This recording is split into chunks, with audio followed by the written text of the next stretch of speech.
Oke, halo semuanya. Kembali lagi dengan saya Billy. Oke, di video kali ini saya akan melakukan upgrade penyimpanan ya atau upgrade storage untuk sebuah laptop yang bisa kita lihat sendiri. Itu adalah laptop Toshiba Satellite Radius L15W.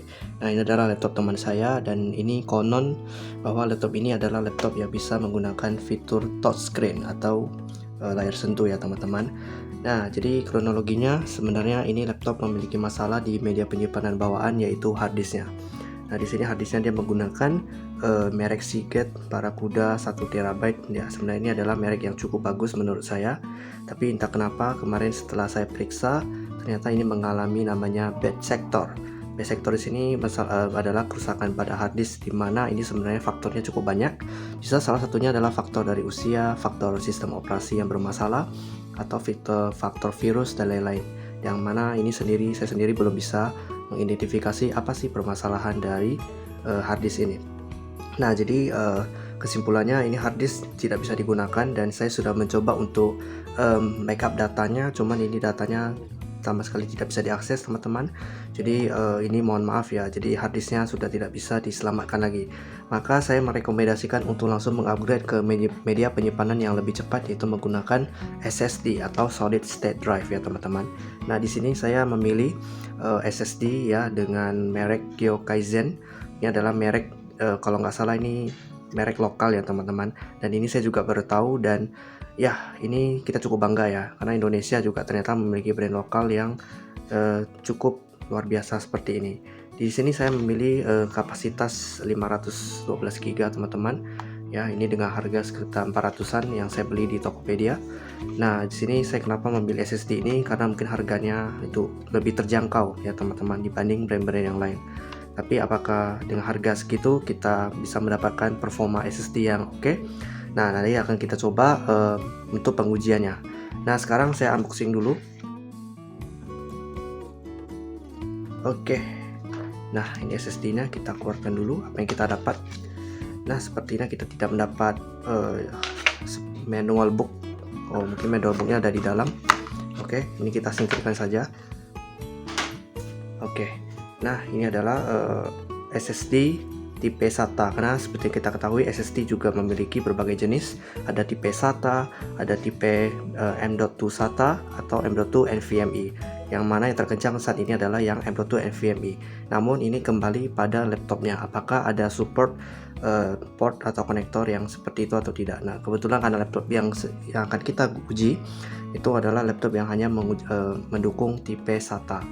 Nah, di sini untuk spesifikasinya bisa tertera, mungkin ini agak gelap. Di sini ada reading speednya sekitar hampir ya, atau up to, atau ya maksimalnya 500 ya millisecond.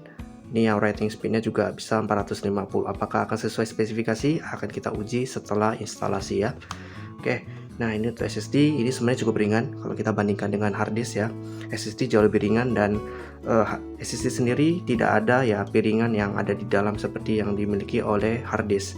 Dan untuk segi ketahanan menurut saya SSD jauh lebih aman dari segi goncangan. Karena kita ketika membawa laptop pasti akan sering terkena guncangan, sehingga SSD jauh lebih safe dan ya jauh lebih baik lah. Namun SSD memiliki keterbatasan, yaitu memiliki batas write-nya ya, atau ya mungkin satuannya TBW. Nah, di sini mungkin tergantung dari kapasitas SSD, mungkin semakin tinggi kapasitas maka TBW-nya makin tinggi. Dan ini mungkin produsernya sudah memprediksi ya, makanya berani memberikan garansi selama 5 tahun. Artinya mungkin selama 5 tahun SSD-nya bisa bertahan. Karena ini tergantung penggunaan ya teman-teman. Jika penggunaan kalian itu hanya sekedar untuk kerjaan office, seharusnya ini jauh lebih aman. Tapi kalau untuk penggunaan yang berat seperti editing, itu mungkin akan mempercepat umur TBW dari SSD-nya tersendiri. Oke, nah ini untuk SSD-nya saya letakkan. Nah, ini laptopnya sebenarnya sudah pernah dibongkar karena untuk menguji apakah harddisknya masih bisa diselamatkan atau tidak, dan ya kenyataannya sudah tidak bisa dibantu. Maka ini kita langsung bongkar. Nah, jadi teman-teman jika ingin membongkar sebuah laptop, pastikan teman-teman memiliki tools lengkap seperti yang saya miliki.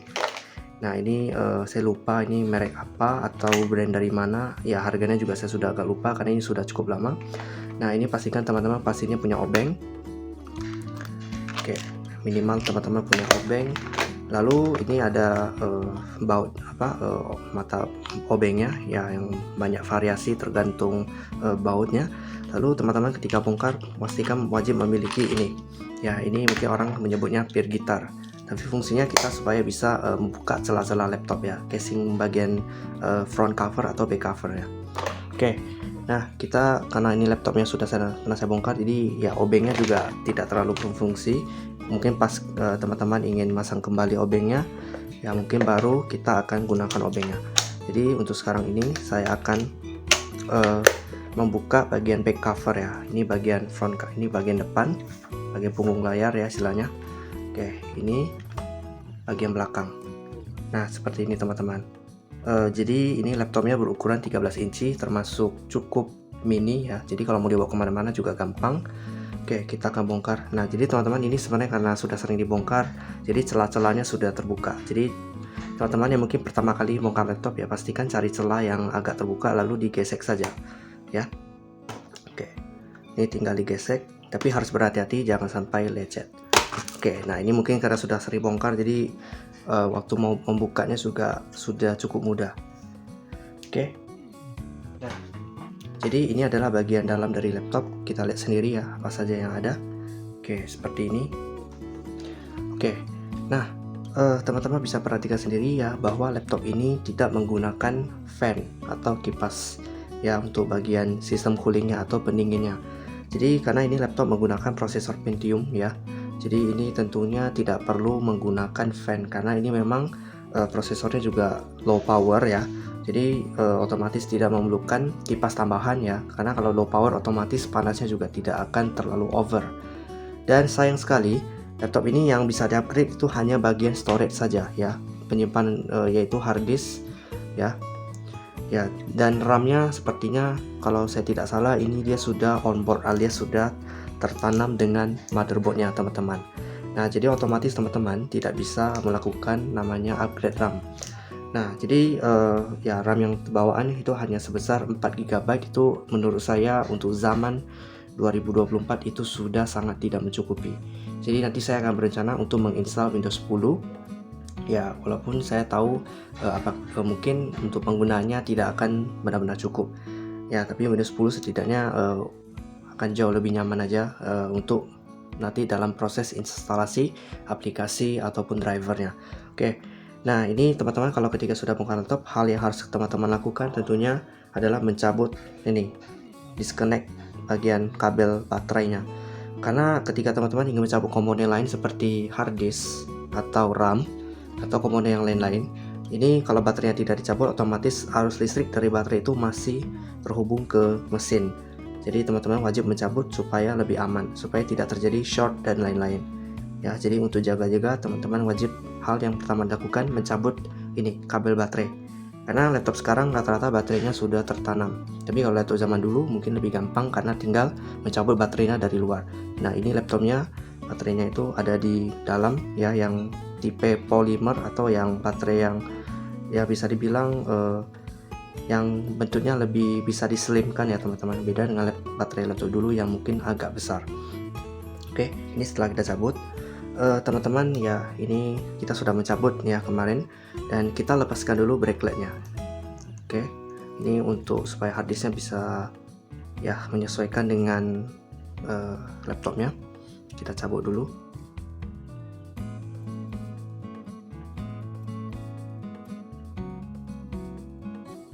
Oke, seperti ini ya teman-teman. Oke, kurang lebih kita sudah memasang braceletnya. Oke, nah kita akan pasangkan ke slotnya. Nah jadi teman-teman di sini kita lihat ini slot SATA ada yang panjang pendek. Ini pastikan teman-teman kakinya jangan terbalik ya, sesuai dengan portnya. Oke, kita perhatikan ya, kayaknya kalau nggak salah di seperti ini. Oke, ini SSD-nya sudah kita pasang nih. Oke, nah setelah itu teman-teman ketika ingin melakukan pengujian atau melakukan instalasi OS untuk memastikan supaya teman-teman tidak dua kali kerja, maka saya menyarankan untuk tidak langsung memasang bautnya. Jadi teman-teman hanya pasang bagian back covernya terlebih dahulu saja. Oke, nah ini sudah. Nah di sesi berikutnya saya akan menunjukkan cara instalasi sistem operasi Windows untuk laptop ini. Karena ini SSD-nya masih kosong, harus kita install Windows lebih dahulu. Oke, let's check it out. Oke teman-teman, nah kali ini saya akan melakukan instalasi Windows. Nah jadi teman-teman, untuk melakukan instalasi sistem operasi ya, yang mungkin salah satunya Windows, teman-teman setidaknya menyediakan sebuah flash disk ya teman-teman. Nah flash disk ini sebenarnya untuk kapasitasnya minimal, teman-teman punya yang berukuran atau kapasitas 8 GB. Nah untuk yang kali ini saya menggunakan 32 GB, yang mana saya membuat bootable installer Windows ya. Di sini yang versi yang all-in-one atau versi yang sudah di custom sehingga di dalamnya sudah ada Windows 7 hingga Windows 11. Nah, jadi kalau untuk yang versi ori, ya itu tentunya teman-teman harus mendownload file ISO-nya terlebih dahulu di website Microsoft. Lalu teman-teman mengconvert ya ke flash disk yang minimal berukuran 8 GB. Nah, karena ini adalah versi yang sudah custom dan ini tentunya bukan versi yang ori lagi teman-teman. Jadi ya kalau misalnya teman-teman yang laptopnya yang bawaannya menggunakan Windows 10 yang ori, maka saya sarankan menggunakan yang bootable yang ori. Oke, nah kita pasangkan ya, colok flash disknya di port USB. Nah kita sudah bisa nyalakan, tapi saya sarankan teman-teman untuk melakukan charging ya, maksudnya laptopnya dicas saja selama proses instalasi ya. Kalau mana tahu laptopnya ada terjadi masalah seperti kehabisan daya dan lain-lain, karena proses instalasi Windows tentunya memakan daya juga ya teman-teman. Oke, jadi saya pasang colok charger dulu. Oke, nah ini chargernya sudah saya pasang teman-teman. Oke, nah kali ini saya akan menyalakan laptopnya. Nah kalau untuk melakukan instalasi OS ya, tentunya kita harus masuk ke menu BIOS-nya dulu. Nah untuk tombol powernya kalau nggak salah ada di samping, saya lupa di mana ya, di sebelah sini ya. Sini ada tombol powernya. Kalau biasanya laptop ada di area palmrest keyboard, ini ya somehow ini ya dibuatnya di samping. Oke, kita nyalakan, kita masukkan BIOS, tekan ya, ini saya tidak tahu ya, mungkin setiap laptop berbeda. Ini tekan F1, F2 ataupun escape ataupun delete. Oke, ini kita tekan enter dulu. Nah kita sudah masuk ke BIOS. Ini mungkin kurang jelas ya, kurang jelas teman-teman. Oke, nah di sini kita bisa melihat spesifikasi dari laptopnya. Di sini menggunakan CPU Intel Pentium ya, N3540. Ini hanya memiliki clock speednya 2,16 GHz. Ini otomatis tidak sekencang yang kita harapkan. Lalu RAM-nya itu hanya 4 GB teman-teman, sayang sekali tidak bisa di-upgrade. Oke, nah untuk kita supaya bisa langsung mengakses ke flash disk-nya, jadi kita memilih yang bagian Advanced ya, lalu kita pilih Change Boot Order, atau kita mengubah yang namanya urutan yang bootnya, yang mana Windows-nya akan masuk ke SSD-nya atau ke flash disk. Karena SSD-nya belum ada sistem operasi, otomatis kita harus masuk ke flash disk-nya. Caranya kita enter. Nah ini ada USB. Nah ini mungkin secara default USB-nya sudah di urutan pertama, lalu kita tekan OK. Yang bawah ini adalah SSD-nya. Oke, nah kalau sudah, nah teman-teman jika ingin save dan keluar, teman-teman bisa pilih yang klik di bagian sini, atau teman-teman tekan F10, lalu kita pilih yes. Nah setelah itu teman-teman seharusnya ini sudah masuk ke instalasi Windows. Oke, kita sedang menunggu.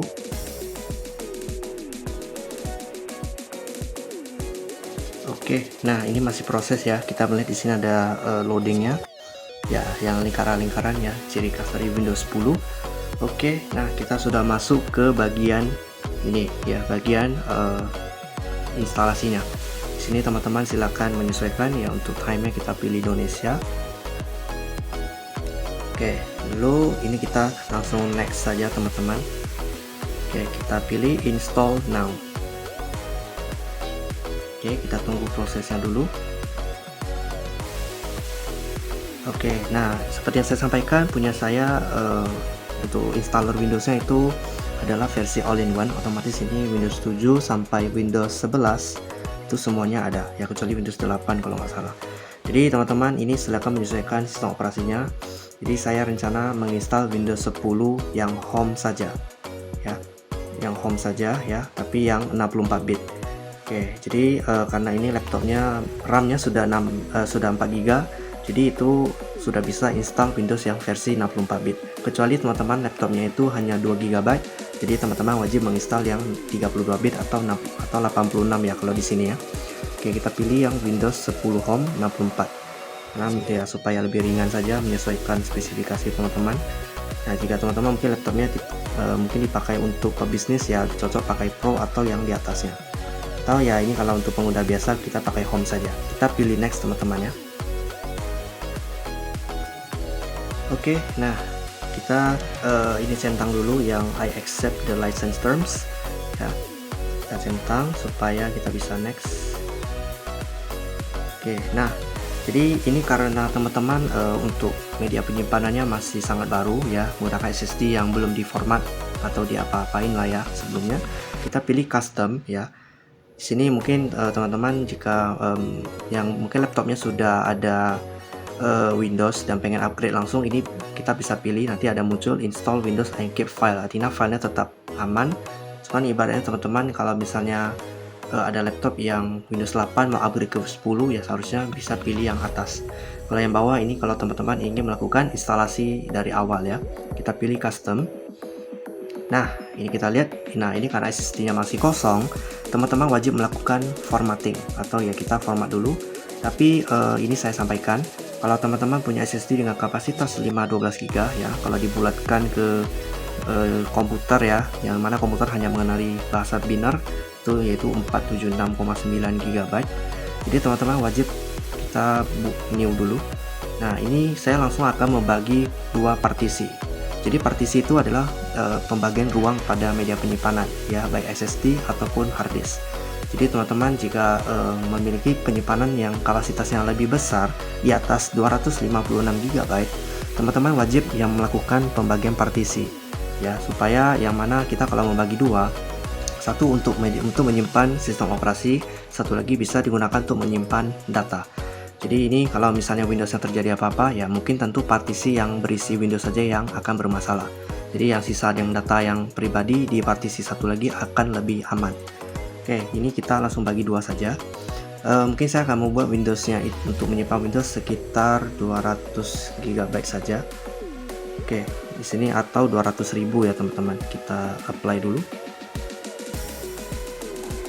Oke, kita pilih OK. Nah, kalau sudah akan muncul seperti ini. Nah, jadi ini ada partition 1, 2, 3. Ini sepertinya sudah kayak bawaan. Mungkin ada fungsinya sebagai recovery, sebagai sistem, sebagai reserve. Ini saya jujur tidak terlalu detail. Namun biasanya kalau kita sudah mau install, kita pastinya harus pilih yang partition 4 ya. Ini nanti akan menjadi data local disk C ya teman-teman. Nah, bagian yang bawah ini nanti akan berfungsi sebagai data pribadi. Teman-teman mau langsung buat juga bisa. Kita langsung buat saja, atau mau dilakukan setelah instalasi Windows itu juga bisa dilakukan. Nah, kalau sudah, teman-teman jangan salah pilih, kita pilih yang atas ya. Oke, ini kita akan jadikan data C, yang bawahnya untuk data D nanti. Oke, kita pilih next saja, dan setelah ini kita akan menunggu proses instalasinya. Dan untuk proses instalasi teman-teman, ini perlu diketahui tidak mungkin ada yang terkadang cepat, terkadang lambat, itu tergantung media penyimpanan. Jika teman-teman menggunakan SSD, seharusnya bisa lebih cepat jika dibandingkan menggunakan hard disk ya. Karena kalau hard disk tentunya untuk kecepatan nulis dan bacanya jauh lebih lambat daripada SSD sendiri. Karena SSD mungkin kita bisa lihat tadi kecepatannya sekitar 500-an ya teman-teman. Sedangkan untuk hard disk itu rata-rata nggak sampai 100. Jadi ini termasuk kategorinya lambat. Makanya kalau untuk zaman sekarang, teman-teman yang menggunakan Windows 10 disarankan menggunakan SSD ya. Karena Windows 10 tentunya membutuhkan read and write yang lebih cepat ya dari media penyimpanan. Jika teman-teman menggunakan hard disk tentunya ya masih bisa digunakan, namun ya akan terasa lebih lambat. Jadi teman-teman yang mungkin punya kesabaran tingkat tinggi ya mungkin bisa bertahan menggunakan hard disk. Oke, kita akan menunggu. Ini mungkin videonya akan saya percepat saja sedikit supaya tidak memperpanjang durasi video ini.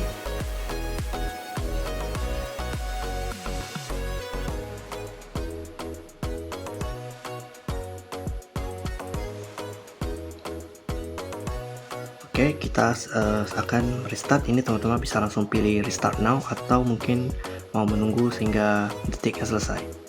Oke, nah kita akan restart dulu teman-teman. Nah teman-teman, mungkin teman-teman pasti akan bertanya, kenapa kita kembali masuk ke instalasi Windows, padahal ini kan kita sudah menyelesaikan nih proses instalasi. Nah jadi teman-teman, jika menghadapi masalah seperti ini, kita tidak perlu panik ya. Itu artinya apa? Artinya BIOSnya masih membaca flash disk sebagai boot utamanya. Oke, kita keluar dulu. Setelah ini kita akan kembali ke BIOSnya dulu. Nah sepertinya kita standby dulu, F1 F2 escape plus delete nya teman-teman. Nah kita kembali ke BIOS. Oke, kita kembali ke boot order. Nah kita akan membalikin posisinya saja. Jadi yang terbaca adalah yang hard disk atau SSD yang pertama ya, ini supaya nanti kita akan laju ke proses instalasi yang berikutnya. Jadi tidak lagi mengulang proses dari awal teman-teman. Kita pilih OK, kita pilih F10, lalu kita pilih yes lagi. Nah kita akan melakukan proses instalasi lebih lanjut ya, jadi kita tidak ngulang lagi ya teman-teman. Ya, kita sedang menunggu proses yang berikutnya. Silakan menunggu.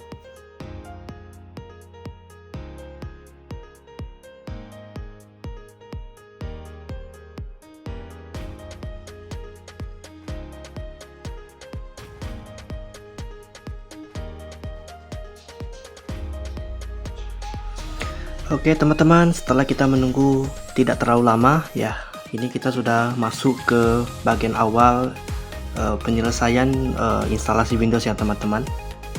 Nah jadi ini nanti kita akan diminta untuk mengatur mungkin username dan lain-lain ya teman-teman. Jadi ya tentu ini tergantung pada laptop ya, terkadang ada yang cepat, ada yang lambat. Tapi saya rasa untuk laptop ini ya, walaupun dia masih telah menggunakan SSD, tapi dengan spesifikasi yang mungkin yang lainnya seperti hard disk, maksudnya RAM-nya yang hanya 4 GB, tentunya ini juga cukup mempengaruhi ya teman-teman. Nah kita pilih untuk regionnya dulu, kita pilih Indonesia.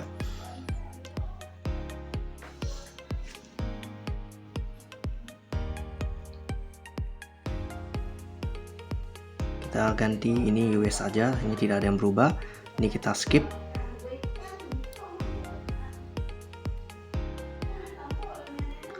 Oke, nah ini jika teman-teman diminta untuk terhubung ke jaringan atau tidak, kita sebenarnya bisa melakukannya nanti ya, karena saya takut nanti ini akan terjadi namanya update Windows yang cukup memakan waktu.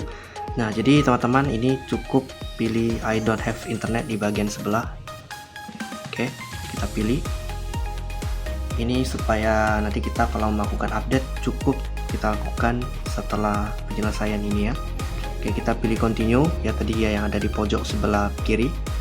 Nah sepertinya ini sudah hampir selesai teman-teman. Ini restart sekali lagi, seharusnya sudah mulai masuk ke Windows.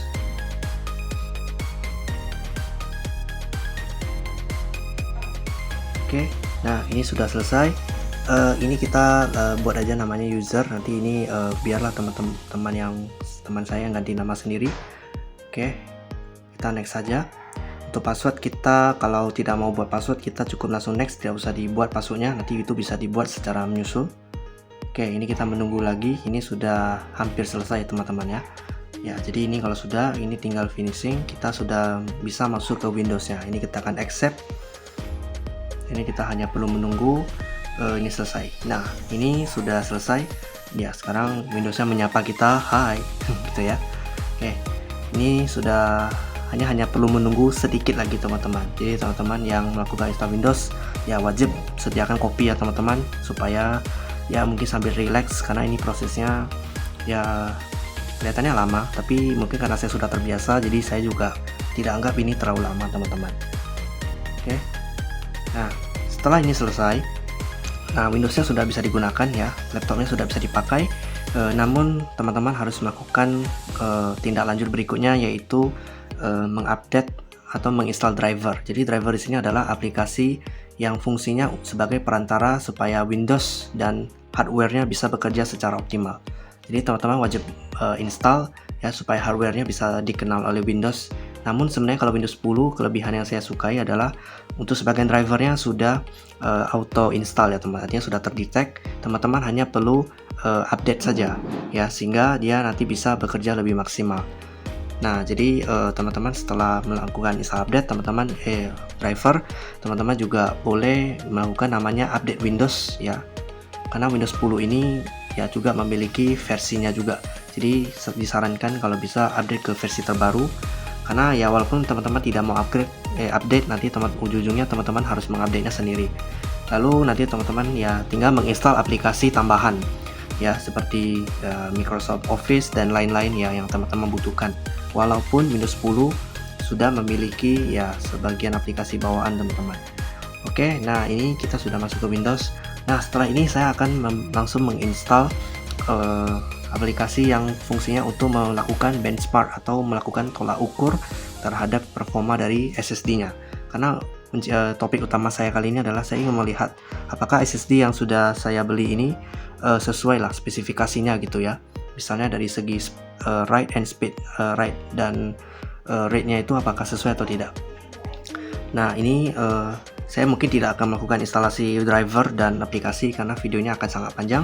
Saya skip aja ke bagian yang akan melakukan benchmark dari SSD-nya teman-teman. Oke teman-teman, nah di sini saya akan melakukan pengujian ya benchmark SSD-nya. Jadi teman-teman sebenarnya perlu menginstal aplikasi namanya Crystal Disk Mark. Jadi ini aplikasi sebenarnya yang bisa teman-teman download di website resminya. Tapi kali ini saya tidak melakukan instalasi, saya hanya menggunakan aplikasi portable ya, yang namanya DLC Boot, dimana ini pakai lengkap aplikasi yang fungsinya hanya untuk menguji. Oke, jadi teman-teman kita akan melakukan benchmark ya. Kita pilih all. Jadi kita akan melihat read dan write-nya kira-kira apakah sesuai atau tidak. Nah, kita sudah menyelesaikan benchmarknya dan saya benar-benar terkejut dengan hasilnya. Ternyata ya hanya 200-an megabyte per second ya untuk read dan write-nya. Jadi ini benar-benar sedikit di bawah harapan saya ya, sesuai dengan spesifikasi yang tertera di websitenya ataupun di ya misalnya dari Tokopedia lah teman-teman. Tapi tidak apa-apa karena ini mungkin memang SSD yang diperuntukkan untuk laptop yang penggunaannya untuk kegiatan biasa-biasa saja, dan mana itu pun kalau di website itu hanya tertera up to 500 atau 400 MB per second. Artinya ini maksimal mungkin masih bisa bisa dicapai apabila mungkin laptopnya itu ya konfigurasinya mungkin ya berbeda lah dengan yang lain. Jadi ini mungkin khusus laptop ini ya dia hanya mampu membaca sekitar 200-an, tapi itu tidak masalah karena ini kalau mau dipakai untuk harian seharusnya sudah lebih dari cukup ya teman-teman. Oke, nah mungkin setelah ini saya akan lakukan instalasi driver dan aplikasi yang tidak akan saya tunjukkan di video ini. Mungkin videonya saya cukupkan sampai di sini saja. Terima kasih teman-teman yang sudah menonton video saya yang mungkin cukup panjang ya, dari proses pemasangan hingga instalasi Windows-nya. Baik, mungkin itu saja video dari saya. Mohon di like, share, dan subscribe ya video dan channel saya. Semoga video dan channel saya pun bisa berkembang dan bisa bermanfaat untuk yang lainnya. Oke, bye.